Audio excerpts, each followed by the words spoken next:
Hi everyone, we are Group 6. Today we're gonna to talk about the Uber. So Uber is a company that contains a transportation network and is headquartered in San Francisco. According to our case, we all think the critical incident in Uber growth is when the competitor was founded. So when Uber's competitors such as Lyft and Cycle came up, Uber made a lot of decisions to hold their customers. They extend their product and price cuts, which is UberX. Lyft allow driver to use their own cars, and Uber do not. This provide a regulated, ready environment and ensure the clean and safety. So next, please. For the Strange Uber operating in over 570 cities in the world, and Uber has a convenient pricing, which is UberX.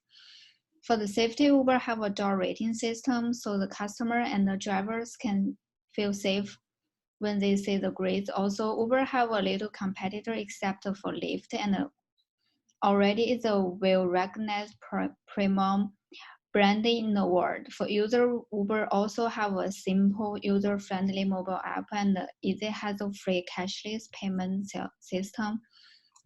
And next, please. For the weakness, the Uber had a privacy concerns because Uber records where clients gets on the cab and gets off. Many people may have a privacy concern about it. And also Uber has the business model is easy to imitate. There are many similar companies are learning the model of the Uber in other countries as they're getting more development. People may concern about user Uber because of recent sexual allegation by the former employee. Even the door rating system is offering a safety environment for customers. But for the opportunity, the Uber having is people are dissatisfied with traditional cab because of the waiting time. And Uber have a simple mobile app that only need a shorter waiting time, so people are more satisfied with Uber. The electric car have been more development, which means the cost of customer will be lower. The increased internet penetration and the smartphone user, more people will have a chance to use Uber. And for the frequent user, Uber also have a reward system that can maintain the frequent user. Next, please. For the threat, Uber has lawsuit in multiple countries because in some places, Uber is not a legal services. Also, with the expansion of the Uber, there are more frauds and scandals. For the profit margin, Uber has decreased in the price multiple times, and that makes a lot of drivers are not satisfied with the low profit margin. The business model of the Uber is easy to imitate, so there will be more competitor coming up. So next, please. The problem of the Uber, according to our case, Uber has a huge security risks because in many countries, Uber is not a legal services. And we analyze the root cause of the Uber problem because they can't get the government support and consent because most of the city already have a regulated cab system, and Uber was breaking the balance of the system. So my partner Jack will talking about the strategy. Thank you, Abby. So starting with functional level strategy, Uber achieves superior efficiency through their information system and marketing functions. In terms of their marketing function, Uber lowers their customer defection rates with their aggressive pricing strategy against Lyft. In fact, in the case it mentioned when Lyft was introduced to the market, UberX provided their service in those same cities just a week later. Uber also achieves superior quality as excellence from ease of ordering a driver to the simple in-app user experience. Uber wins when applying their logistics distinctive competency to the ride-for-hire market. And some product attributes to mention are the cashless payment systems and the GPS capabilities. This allows Uber to outperform the taxi cabs in both convenience and reliability. And lastly, in terms of innovation, it's one of Uber's, it's at the core of Uber's business. So Uber is a product innovation in itself, and Uber promotes its entrepreneurial mindset throughout the company. And this is supported by Uber's tech savvy talent. Moving on to business strategy. Uber pursues a blue ocean strategy, and Uber focuses on relieving customer frustrations with taxis. For example, long waiting times during peak hours. This requires Uber to think differently to the industry standard and find a unique way to position themselves. And Uber was able to provide more value at a lower cost.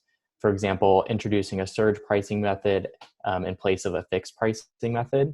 And this encouraged more supply and drivers at peak times, thus solving a consumer problem. And the strategy canvas in the bottom left, you can see how Uber has outperformed taxi companies in a variety of aspects, including speed, convenience, reliability, and price. And since taxi companies have too much financial investments, for example, medallions at stake, Uber made it really difficult for the taxi companies to pivot and catch up. Moving on to corporate, Uber implemented a related diversification strategy at the corporate level. Uber executes a strategy by leveraging their tech-based logistics competency to develop new businesses in different industries. And Uber enters these industries through internal new ventures. And a sign that Uber was pursuing related diversification was Uber Ice Cream in 2012. And this helped validate the launch of Uber Eats 2 years later. And this really allowed Uber to differentiate and compete in the online food delivery industry. Another industry Uber was competing in was the courier and local delivery service industry with their Uber Rush service in 2014. And this allowed Uber to compete against ground delivery companies like FedEx and UPS. Moving on to global. Uber executes a global standardization strategy, mostly due to their products serving universal needs. And this is specific to taste and preferences across the world really being uniform. And for example, any city with highly regulated ride for hire market was an opportunity for Uber to enter and disrupt. And Uber markets their standardized product for this primary reason. We're also able to measure the pressures for cost reductions and pressures for local responsiveness. And for cost reductions, that pressure is really high. And for local responsiveness, that pressure is low. And Uber avoids customization to keep costs low to achieve the rapid growth. And there are local responsive pressures there. However, Uber's strategy is to not act on those pressures because they raise the company's cost structure as well. It really speaks to how Uber enters these international markets without asking permission. And this is really necessary for them to increase their demand for their product rapidly. And as a result, Uber is able to win against different legal allegations to continue operation in cities across the world. So now that I've talked a little bit about Uber strategy, I'm going to pass it over to Marty to talk about control systems and structure. Yeah, so to really understand Uber's control systems and structure, it's important that we review Uber's purpose and Uber's overall strategy. So Uber seeks to overcome common frustrations experienced with taxi services, unpleasant experiences, poorly maintained cabs, reckless drivers, unreliable service. And then Uber's main strategy is high growth into new markets across the world. So now I'm kind of going to explain how their control systems and structure kind of fit this model. So firstly, we have to understand that Uber is heavily reliant on technology. They pretty much operate just through their mobile application. They collect data analytics to plug into predictive models in order to reduce wait times and improve efficiency for customers and drivers alike. Uber is a network-based company. They don't own any cars. They rely on strategic partners and individuals to provide the services. It's very easy to become an Uber driver. There are minimal requirements. And Uber relies on a rating system to kind of control the quality of their drivers, where drivers can rate customers and customers can rate drivers to ensure a seamless operation. Now, part of the control for growth, kind of driving their growth in new markets, December 2013, Uber secured $2.5 billion in car loans for drivers. So essentially, drivers partner with Uber to obtain lower interest rates on new cars. The drivers do have to agree to two financing terms, however, one reflecting the partnership with a low interest rate and one reflecting termination of that partnership with a high interest rate. So essentially, drivers must guarantee to use the car for Uber or see their interest rates balloon. So this is kind of providing incentive to drivers as Uber is kind of supplementing them in offering them low interest rates on new cars, which is further driving growth into new markets. So for ethics and social responsibility, Uber operates in the ride-for-hire industry, which is very highly regulated, and for good reason. Cars have to have proper insurance, they have to have licenses, and they have to meet regulatory requirements in order to operate in this market. And another aspect of this is the medallion system seen in New York City, where you have to have a medallion in order to pick people up on the streets. And this just ensures more safety and responsibility from the taxi cab drivers.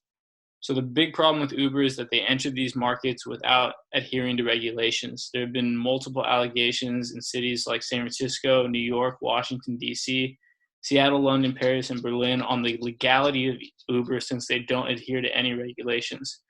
Interestingly, though, Uber has only vacated one city, Vancouver, Canada, and that is mostly due to the high demand for their services in the areas in which they operate. And there have been questions regarding Uber's responses to allegations. CEO Kalanick claims that regulators do not understand Uber and are trying to stifle innovation. But these comments avoid questions at hand. So our recommendation for Uber would be for them to form a legal team to advise management so they can comment on the questions at hand, which regard insurance, licenses, and regulatory requirements. Because so far, Uber has kind of skipped all these allegations and just have focused on the innovative side of the company without actually answering questions. Now I'm going to hand it to James for the financial analysis. Thank you, Marty. Now we do the financial analysis for Uber in order to know their financial position. In general, Uber's financials show a huge growth, even with a big losses, especially in 2015. We can clearly see that Uber is losing money to gain market share in emerging markets. First of all, let us take a deeper look into the profitability. Uber is facing staggering losses but is nowhere near an existential threat. The net revenue generated by the company only in the first half of 2015 has appeared to outperform all of the net revenue in 2014 at 663.2 million. Both gross booking and net revenue had already exceeded the previous year's total. It is true that Uber is expanding their market share. We can also compare their earnings with their biggest competitor, Lyft.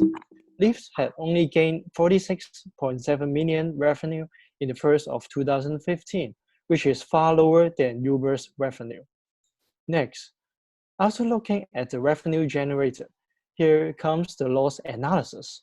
Uber losses grew to nearly $1 billion in the first half of 2015, nearly 50% more than its fully losses in 2014. So why there's such a huge loss of this company? The operating expenses are going way up. Uber spends almost as much in operation and support in the first half of 2015 as it did in 2014. Sales and marketing expense are even growing faster. In this largest expense category, the expense expanded to 295 million in the first half of 2015 and more than double just from the first quarter to the second.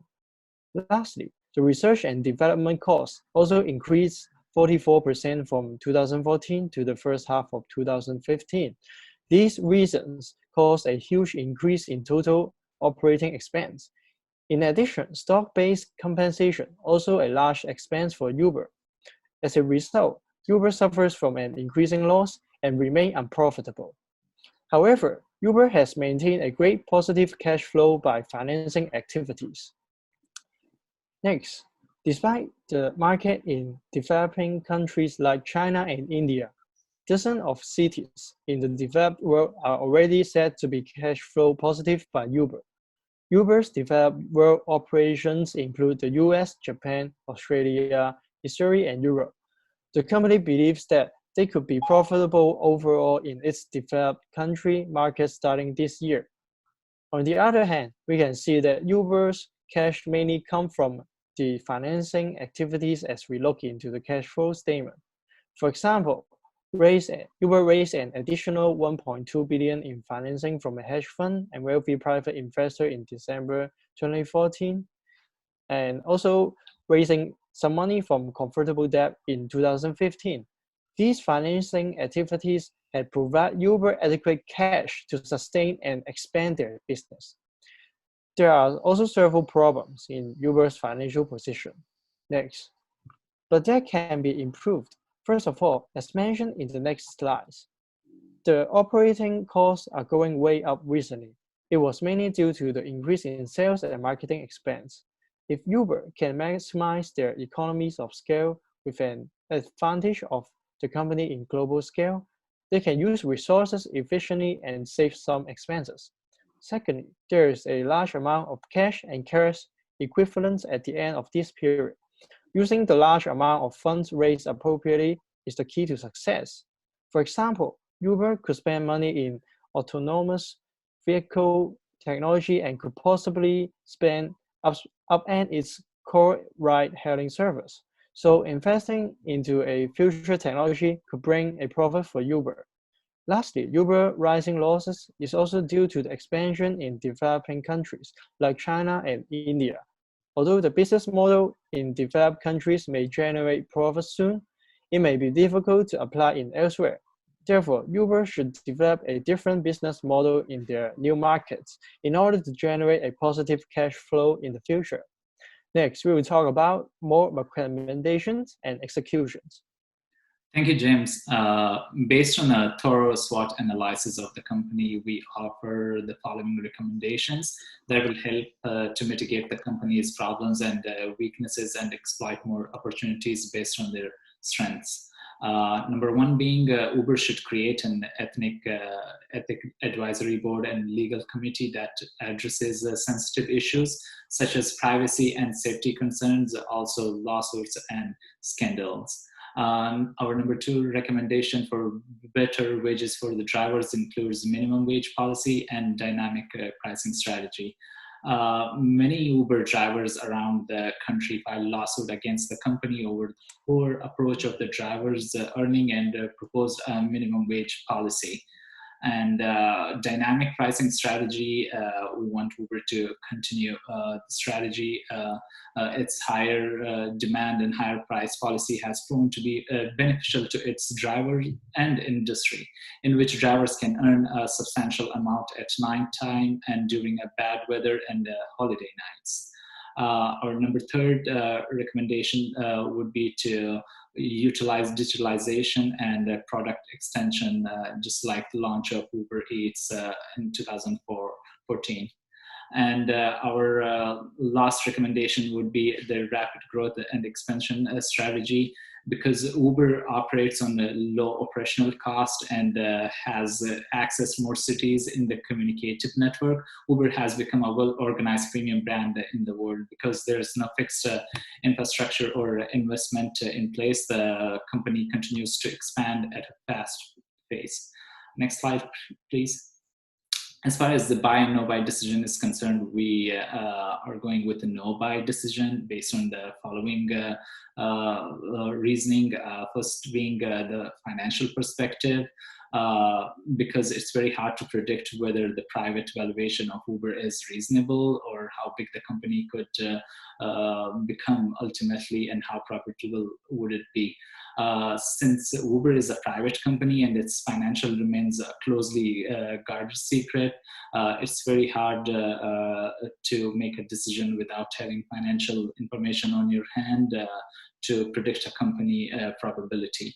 And then our second reason is the false claims and Uber's exaggeration of drivers' income to attract and retain new drivers.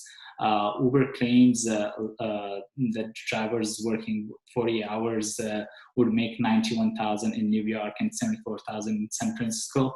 However, that's not the case. Upon research, it has shown that drivers in San Francisco needs to work 58 hours to make $75,000 a year, and that also excludes all the expenses that drivers have to go through. And another reason for our decision is the Uber poor philosophy regarding driver profit versus corporate profit is a serious threat to its business model. Uber is dusting off a legal argument that it has employed with mixed results, that Uber is a technology platform, not a transportation company. And Uber also argues that drivers are not part of their core business. That's why Uber fluctuates the prices every time. Uber reduced the price of its UberX service in San Francisco by 25%, similarly in Los Angeles, San Diego, and DC. And to push back against the resistance from drivers, Uber argued that the price cuts were meant to be more rides and greater revenue. And the last one is ethics and regulatory perspective. I think every team member went on this. So that's it basically. Thank you so much. We'll take questions from here.